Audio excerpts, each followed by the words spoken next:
कैसे व्यवस्थित करें। आज हम लोग नियम के बारे में कि हम अपने साथ अपने व्यवहार को किस तरह से और व्यवस्थित कर सकते हैं, क्या करना चाहिए, उसके बारे में चर्चा करें। इसमें भी 5 चीजें हैं: शौच, संतोष, तप, स्वाध्याय, ईश्वर प्रणिधान। शौच, स्वच्छता और पवित्रता। मैं एक क्रूड एग्जाम्पल आपको देना चाहूँगा। होटल में स्वच्छता दिखाई देती है, होती है कि नहीं मुझे नहीं मालूम। पवित्रता बिल्कुल नहीं होती। और वहाँ खाने के बाद आपको जाप का, मेडिटेशन का अभ्यास है तो आप फर्क महसूस कर लेंगे कि आज उतना मन नहीं लगा।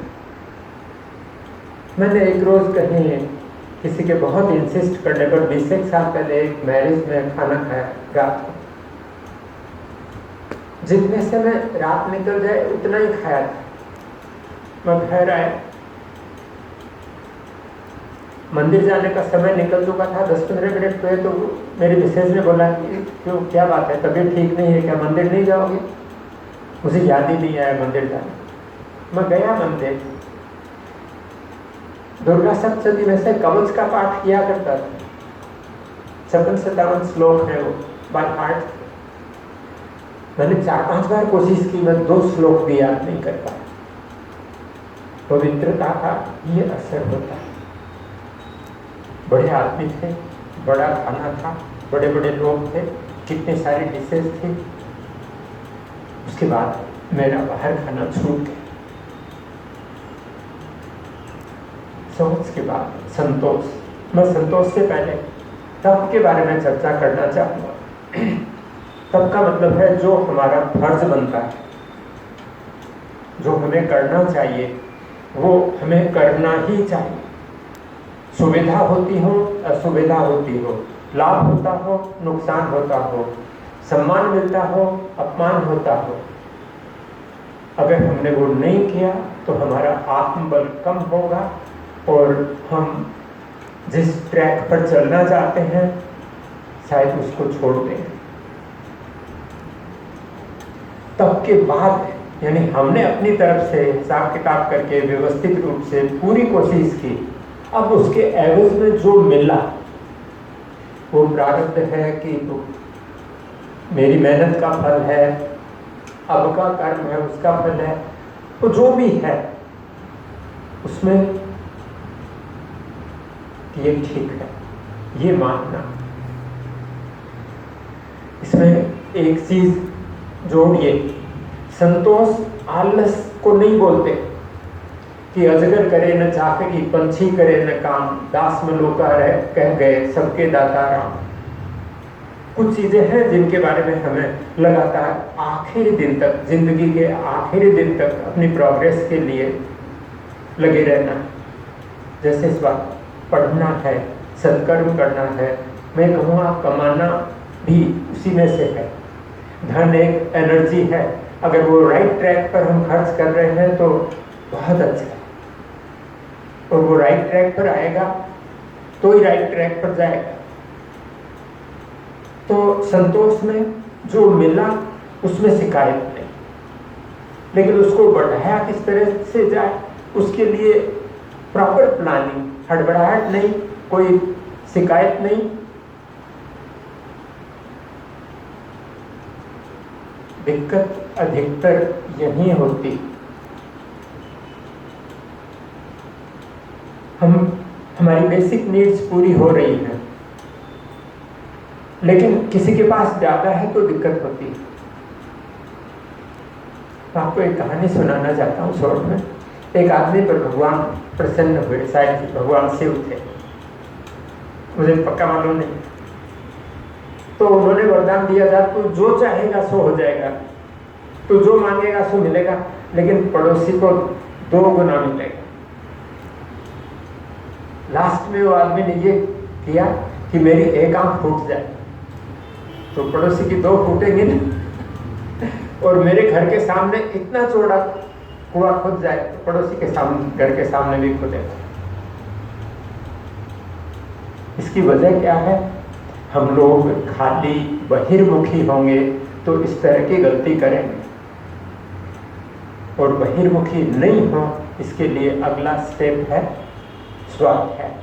जिंदगी से क्या पाना है, मैं क्या हूँ, मेरी मांग क्या है, मेरी परिस्थितियाँ क्या हैं, मेरी पात्रता क्या है, उस सबको समझकर जो मेरी मांग है, उस रास्ते जो लोग गए हैं उनके ग्रंथ पढ़ना, उन लोगों के साथ संभव हो तो जो आज वर्तमान में है उनसे कुछ सलाह मशविरा लेना, उनकी गाइडेंस लेना। ट्रायल एंड एरर मेथड भी एक मेथड है, लेकिन उसको बेस्ट तो नहीं कहा जा सकता। सारी चीज़ अपनी गलतियां करके सीखने के लिए ज़िंदगी बहुत छोटी है, न उतना समय है न उतनी ऊर्जा है। स्वाध्याय में मैं ये कहना चाहूँगा, जागरूकता बढ़ाने के लिए जो कुछ भी किया जाए, जाप है, ध्यान है, प्राणायाम है, जो कुछ भी जागरूकता बढ़ाता है वो, और जो जागरूकता को दिशा देता है वो दोनों चीज़ें मिला देंगे। और अपने बारे में मुझे क्या करना है तो स्वाध्याय होगा। मैं आपको एक घटना फिर सुनाना चाहता हूँ। एक व्यक्ति गीता पढ़ा करते थे, सामने एक पड़ोसी रहते थे, उन्होंने देखा वो आदमी ने कभी वो एक भी कागज नहीं पढ़ता, तो उन्होंने बोला आप ये क्या पढ़ रहे हैं, ऐसे मैं कोई 7-6 महीने से देख रहा हूँ आपने एक भी पेज नहीं पढ़ता। तो उसने बोला मैं पढ़ा हुआ हूँ ही नहीं। तो बोले क्या कर रहे हैं, बोले भगवान श्री कृष्ण जी गीता का उपदेश दे रहे हैं, मैं भी वहाँ हूँ। सामने जो पड़ोसी था ना वो बहुत बड़ा विद्वान था, उसने बोला गीता की इतनी सुंदर कमेंट्री मैंने पहले कभी नहीं देखी। स्वाध्याय हमें भीतर ले जाकर के बाहर का भीतर का जब संतुलन लाता है तो जिंदगी सफल होती है, सार्थक होती है।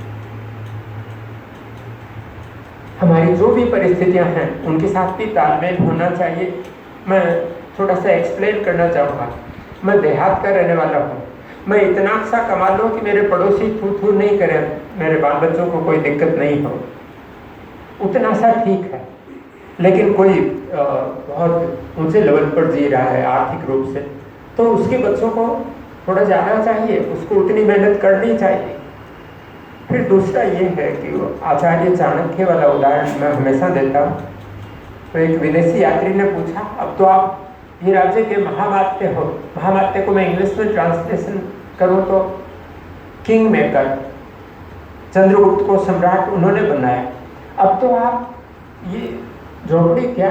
तो उन्होंने बोला मैं आचार्य हूँ। आचार्य का पद महामात्य के पद से बड़ा होता है, और आचार्य को झोपड़ी शोभा देती। और यहाँ रहकर मैं अपने लिए कम दुश्मन पैदा करूँगा। इसके बाद आखिरी ईश्वर प्रणिधान, ये थोड़ा सा मुश्किल।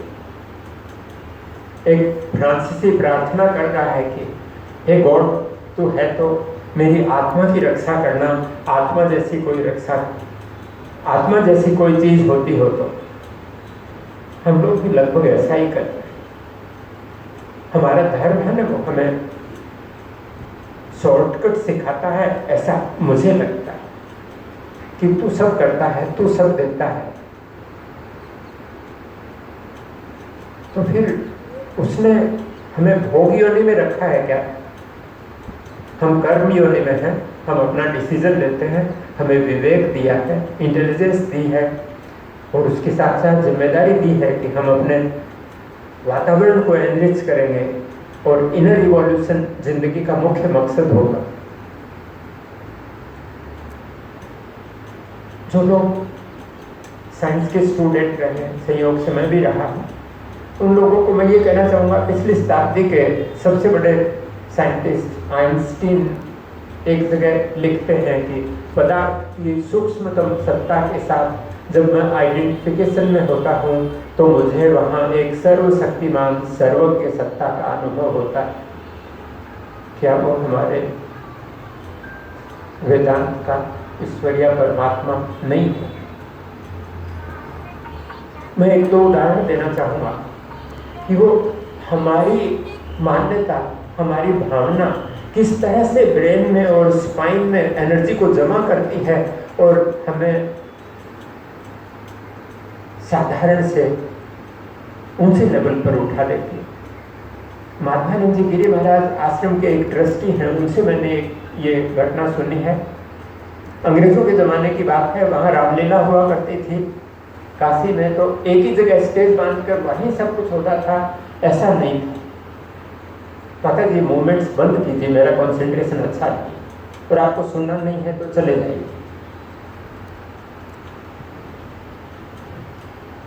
हाँ, तो उस रोज वो हनुमान जी लंका जाने वाले थे, तो वो कुछ परमिशन या कोई काम के लिए गए थे कलेक्टर के पास। कलेक्टर था वो अंग्रेज था, उसने बोला वो हनुमान जी भी रस्सा बांध करके गए थे क्या? तो उन्होंने बोला अरे हम हनुमान जी थोड़े ही, हम तो साधारण जीव हैं। तो उसने हनुमान जी के लिए कुछ अपशब्द बोले। तो वो जो हनुमान जी का पाठ करता था, वो हनुमान जी का भक्त भी था, उसने बोला कि तू आना, जब वो होगी ना तब तू आना, मैं हनुमान जी तो नहीं हूँ लेकिन तुमको कुछ देखने को मिलेगा। काशी के किले से वो हनुमान जी का पाठ करने वाले व्यक्ति ने हनुमान जी की जय बोल करके छलांग लगाई। मैं बीच में आपको ये बताना चाहूँगा, 29 फुट और 8 इंच या कुछ इस तरह से है, इतना कूदा, उसको कंगारू की उपाधि मिली। ओलंपिक का गोल्ड मेडल रहा है। और वो काशी के किले से छलांग लगाई, पूरी गंगा जी का पाठ क्रॉस करके आज जहाँ BHU है उसके गेट पर, गेट के पास आकर के वो व्यक्ति का शरीर गिरा। मालूम नहीं, शायद पहले ही खत्म हो चुका होगा, वहाँ तो निष्प्राण था। आज वहाँ उसकी समाधि बनी हुई है। आप बोलोगे साइंस स्टूडेंट हो, सुनी सुनाई बातों पर भरोसा कर लेते हो, तो मुझे ये सब शायद नहीं बोलना चाहिए, लेकिन फिर भी मैं एक चीज़ आपको बताना चाहूँगा। 92 में दंगे चल रहे थे, तब हम लोग पेट्रोलिंग करते थे, तो मैं 1 घंटा दिन में और 1 घंटा सुबह 2 घंटे आराम कर पाता था। तो 6 दिन तो जैसे तैसे करके जो रिजर्व जब कंजर्व एनर्जी थी उससे काम चल गया। फिर मुझे फीवरिश फीलिंग हो रही थी, बुरी तरह से थक करके निढाल हो रहा था। मैंने हनुमान जी महाराज के पांव छुए, मैंने कहा आप मेरी हालत देख रहे हैं, मुझे मदद चाहिए। मुझे करंट जैसा लगा, करंट तो एक नेगेटिव एक्सपीरियंस होता है, और मेरी सारी थकान स्प्लिट सेकंड में चली गई। लेकिन इसके लिए आपको रोज रोज जुड़ना होगा। याद को उल्टा करें तो वो दया हो जाता है। कुछ एक साल कर लीजिए, साधारण व्यक्ति के लिए, मेरे जैसे व्यक्ति के लिए कुछ साल हैं। कोई जुड़ पाए तो हो सकता है पहले दिन भी बहुत कुछ हो जाए, और जुड़ जाते हैं उनकी कहानी अलग होती है। स्वामी विवेकानंद जी को रामकृष्ण देव जी ने, उनके गुरु जी ने बोला कि तू मानता तो नहीं है लेकिन मैं बोलता हूँ, जा माँ काली को तो जो भी कुछ मांगेगा वो दे दे। तो वो गए, परिवार के सबसे बड़े सदस्य थे, उन पर परिवार की जिम्मेदारी थी, और बहुत बुरी हालत थी कि खाने को भी नहीं था। और वो वहाँ जाते ही अपना होश हवास खो बैठे। वो बोलते हैं माँ मुझे ज्ञान दे, भक्ति दे, वैराग्य दे। वो वापस आए तो रामकृष्ण देव जी ने बोला मांग लिया क्या? तो तब वो चौंके, बोले मैं भूल गए। दोबारा भेजा उनको, वही हुआ। तीसरी बार फिर गए, तब उन्होंने खाली माँ बोला, और आनंद के आंसू बीच में से बहते हैं। हमारे साधारण आंसू की तरह से गर्म नहीं होते, ठंडे होते हैं, वो बहने लगे। जुड़ पाए उसके लिए हमें पात्रता पैदा करनी होगी, और वो पात्रता में आप आसन बिछाकर जो कुछ करते हैं ये पर्याप्त नहीं है, यम नियम भी उसमें शामिल करने होंगे। हम ये सारी चीज़ों को हो सकता है कि पूरा फॉलो नहीं कर पाए, उसके लिए उनको कुछ डाइल्यूट कर लीजिए, या अमुक परिस्थिति में मैं ये मेरे बस का है, ये मैं कर लूँगा, लेकिन कुछ नहीं करेंगे ना, और ऐसा करेंगे कि वो भोले बाबा है, वो भोले हैं तो वो दे देंगे, तो श्रावण में वहाँ है आप। फिर गणपति जी हैं, वो विघ्न विनाशक है, तो मेरे विघ्नों का विनाश कर देंगे। वहाँ भी पार नहीं पड़ी तो माता जी, वो तो माँ है, वो तो सुन ही लेंगे। अरे सुन तो सब लेंगे, लेकिन मांग रहे हो वो सही तो है क्या? एक जगह मैंने पढ़ा है, मैं ये नहीं कहता मुझे पूरा हजम हुआ है, मेरी चाही मत करो, मैं मूर्ख नादान, मूर्ख का मतलब होता है इंटेलिजेंस ही नहीं है, नादान का मतलब एक्सपीरियंस नहीं है, तेरी चाही में प्रभु है मेरा कल्याण। कुछ चीज़ें हम बदल सकते हैं, कुछ चीज़ें हमारे बस की होती हैं, कुछ चीज़ें बस की नहीं होती। उनको ठीक से व्यवस्थित रूप से समझ करके जो बस का है उस पर व्यवस्थित रूप से काम करना चाहिए। मैंने ये आपको ही नहीं, खुद को भी बोला, मैं ऊपर बैठ गया हूँ, आप में से ही हूँ। मैंने जो बताने की कोशिश की उसमें कुछ नहीं समझा पाया हूँ तो मैं फिर से कोशिश करूँ।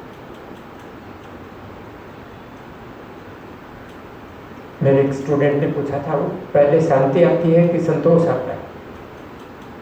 ये सब करते करते ये दो ही नहीं और भी